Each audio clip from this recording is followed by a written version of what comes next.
An Affliction of the Heart by Anonymous Pegasus. Chapter 7. Friends. Your wings are soft, Kuno murmured as she snuggled up to Warren's back, rubbing her face against his feathers. Warren's eyes fluttered open and he made an indistinct sound as he stirred, coming back into consciousness.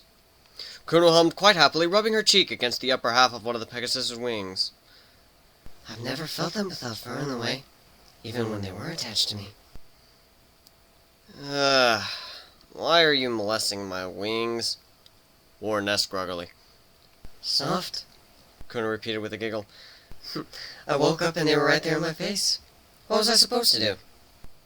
A single grunt answered her, and she snorted once in response, nudging the Pegasus between the wings with her nose. Not a morning pony?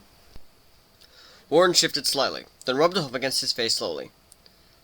I love mornings, the Pegasus mumbled. I just wish they'd arrive later in my day. Oh wow, last time I heard that I laughed so hard I fell off my ziggurat. Kuno said with a slow shake of her head. It's morning, Warren protested, rolling over to face her. His nose bumped against her own, and he flushed slightly, drawing back to hoof's length, blinking at her. Go back to sleep. I'm not tired anymore, Kuno stated, tilting her head slightly and raising a brow at him. The changeling lifted a hoof, rubbing at the base of her ears for a moment. My hearing is back to full strength, too. Sounded like a radio that was out of tune. How old are you? Warren asked suddenly. You're not, 1,000 years old, are you? 1,000 years is so overused. Luna banished for 1,000 years, Crystal Empire gone for 1,000 years, Discord and Stone for 1,000 years. Why are you ponies so obsessed with arbitrary numbers? Kuno accused, pushing a hoof against his chest. It's just a ballpark number, Warren protested, huffing. Well, no, I'm not 1,000 years old. I'm about 20, if I remember correctly. Haven't exactly had my birthday written down on the calendar. Come to think of it, I don't even remember when my birthday is, Kuno said with a faint, thoughtful hum, rubbing at her chin with a hoof. You've never had a birthday party? Warren asked with a single blink. Kuno snorted once. I've had plenty of birthday parties, just none of them for me. Warren gave a slight nod at that, looking thoughtful. For you. For Kuno, Kuno blinked at that, her ears pining back. Yeah, she said, obviously off-put by his knowing her name. You let your name slip when we were talking yesterday, Warren said, smiling smugly. My ever-moving tongue, Kuno said with a slow shake of her head, giving a soft sigh. So, what are you going to do now that you're not, tied up? Warren queried. Exact revenge upon you in petty, inconsequential ways designed to send you slowly insane, Kuno said, matter-of-factly, yawning and stretching. Warren stared at the changeling for a long moment. I'm not sure if you're just messing with my head or being completely honest. That's kind of the point, Kuno retorted with a shake of her head, pushing at his chest with her hooves again. I need to go into town today, Warren said with a yawn in response.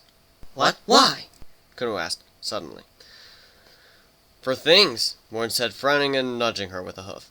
Afraid of being left alone? I am not, Kuno said with a soft growl. I'm just rather worried about you returning with a legion of royal guards in tow.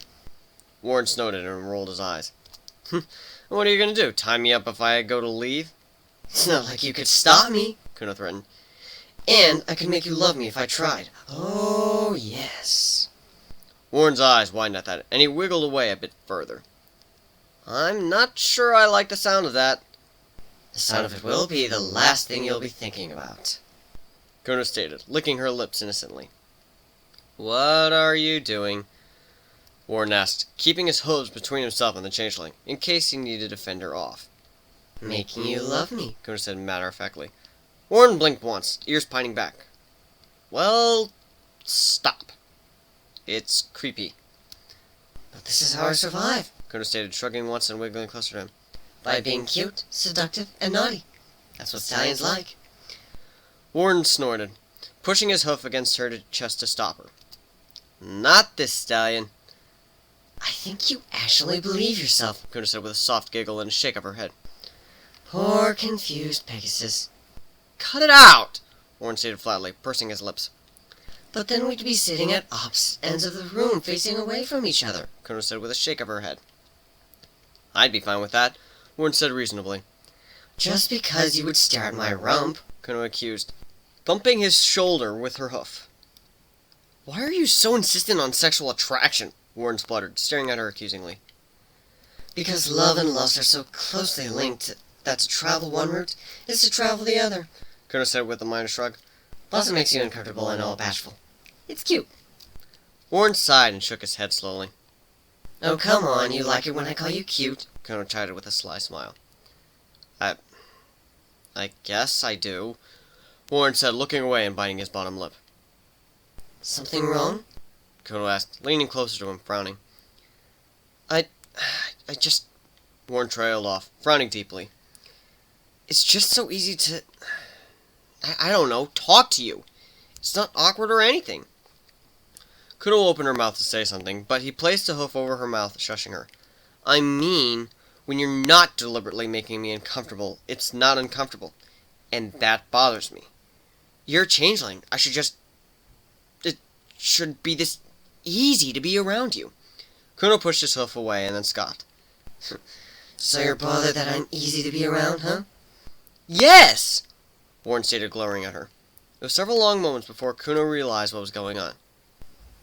You think I've put you under a spell, Kuno murmured quietly. The thought had crossed my mind, Warren stated flatly. Kuno looked away, frowning deeply. I don't have you under any spell. And how am I supposed to know that? Warren asked, staring at her challengingly. You are a changeling. The fact that you can even suspect that you're under spell is proof that you're not under one, Kuno pointed out, with a slow shake of her head. You just can't fathom that something as disgusting as a changeling could be easy to get along with. Kuno interrupted, snorting and rolling herself off the bed, turning her back on him. Warren frowned at that, ears pointing back. That's not what I was going to say. It's what you were thinking, Kuno snarled, stamping a hoof at the ground angrily. Do you have any idea what it's like to constantly be some pony else? One week I'm a Pegasus, the next week I'm a unicorn, the next week a griffin. I go from being a nurse to a carpenter to a baker. Sometimes I don't even stay female. Some days I can even forget who I really am. I get lost in all these masquerades, and the one pony I ever meet who's ever seen me for who I really am is disgusted that I can even be talked to on a normal basis like I'm some kind of a monster. Warren looked away, fidgeting with the blanket. You are a monster. Kuno growled and ground her hoof into the floor, scarring the wood. Not helping. The bed creaked as Warren shifted on it, and then there was a touch at her shoulder. Don't you dare fucking touch me! Kuno screeched, moving as to turn and whack him across the face with her hoof.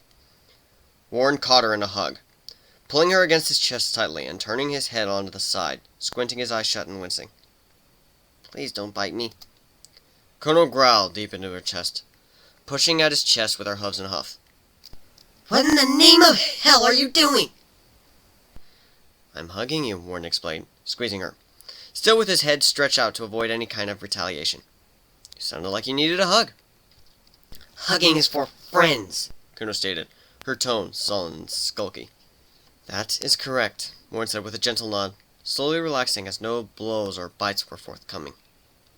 You're not my friend, Kuno growled, trying to squirm free. I don't have any friends. I can be your friend, if you let me. Warren soothed, tentatively lifting a hoof to begin stroking reassuringly down the changeling's back. Kuno growled fiercely, gripping around his middle with her hooves and pushing her face into his shoulder. But if my friends annoy me, I eat their hearts. I guess we could be acquaintances, Warren stammered, giving a little bit of a squeak as she squeezed him tighter.